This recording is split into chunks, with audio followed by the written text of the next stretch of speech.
Be ready start. अलीकडील काळात जागतिक पर्यावरण हा वेगाने महत्त्वाचा ठरू पाहत असलेला एक पर्यावरणाचा घटक आहे.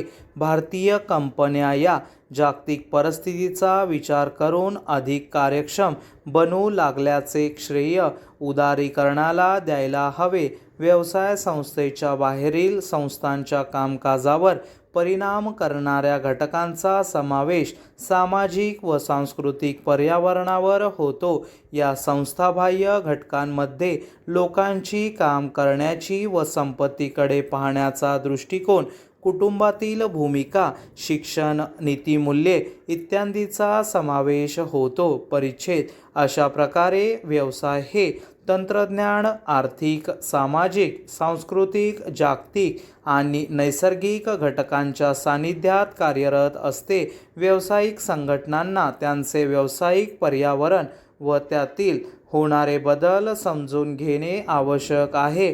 व्यावसायिक संस्था ज्यांना त्यांचे पर्यावरण माहीत आहे व त्याचप्रमाणे व्यवसायात बदल स्वीकारण्यास ज्या तयार आहेत, अशा संस्था यशस्वी ठरू शकतात.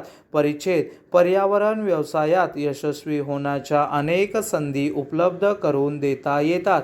पर्यावरणाबाबत जागरूकता व्यवसाय संघटनांना अशा संधीचा फायदा करून घेण्यास मदत करतातच.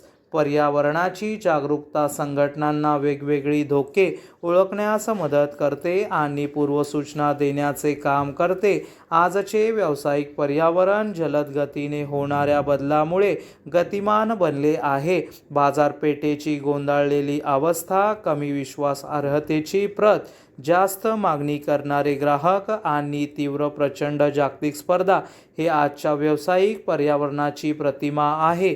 परिच्छेद. ज्या संघटना पर्यावरणावर सतत नजर ठेवून असतात आणि त्याप्रमाणे व्यावसायिक कामकाजात बदल स्वीकारत असतात, त्या संघटना वर्तमान काळात त्यांच्या कामात लक्षणीय सुधारणा तर करतातच, परंतु पुढील अनेक वर्ष स्पर्धा असलेल्या बाजारपेठेत देखील टिकाव धरून राहण्यात यशस्वी ठरतात. परिच्छेद.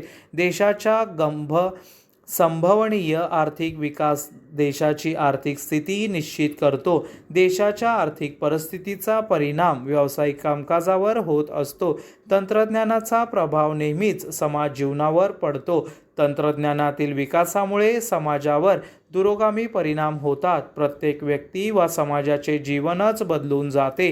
परिच्छेद. तंत्रज्ञानामुळे लागलेल्या नव्या शोधांचा उपयोग करून नव्या वस्तू व सेवांची निर्मिती करून ती समाजापर्यंत पोहोचवण्याचे काम व्यावसायिक करतात. तंत्रज्ञानातील नव्या शोधांचे रूपांतर उपयोगी वस्तू व सेवांमध्ये कसे करता येईल यासाठी आवश्यक ती साधनसामग्री गोळा करून ही उत्पादने बनवण्यासाठी संस्थांचे व्यवस्थापक नेहमीच प्रयत्नशील असतात. तंत्रज्ञानामुळे एका सुखासीन समाजव्यवस्थेची निर्मिती झाली आहे. या समाजातील व्यक्तींना नेहमीच नव्या नव्या वस्तू व सेवा हव्या असतात. यामुळे नवनवी उत्पादने की जी प्रदूषणमुक्त, दर्जेदार, सुरक्षित आणि आर्थिक आरामदायी असतील अशी उत्पादने तयार करण्याकडे व्यवसाय संस्थांचा कल असतो. परिच्छेद. आजची बाजारपेठ ग्राहकाभिमुख आहे.